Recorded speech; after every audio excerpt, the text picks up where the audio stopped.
السلام علیکم۔ سوال: فرض کسے کہتے ہیں؟ جواب: فرض وہ کام ہے جس کا کرنا ضروری ہو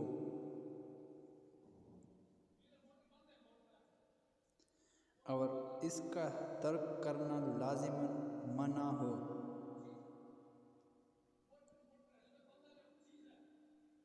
اس کا انکار کرنا کفر اور اس کا ترک کرنے والا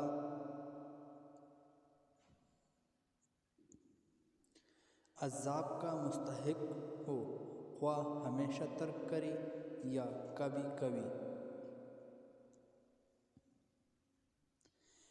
فرض کے دو اقسام ہیں: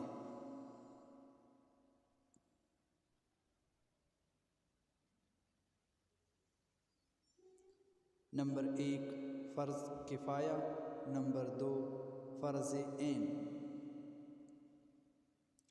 فرض کفایہ: اگر کسی کے جانب سے یہ فرض ادا ہو جائے تو سب کے ذمہ سے عمل کی فرضیت ساقط ہو جاتی ہے، جیسے نماز جنازہ، امر بالمعروف۔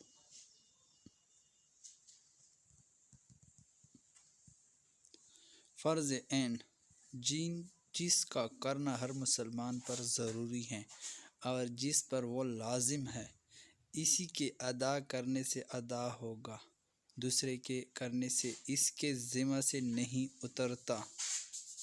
فرض عین جیسے 5 وقت کی نماز، روزہ وغیرہ۔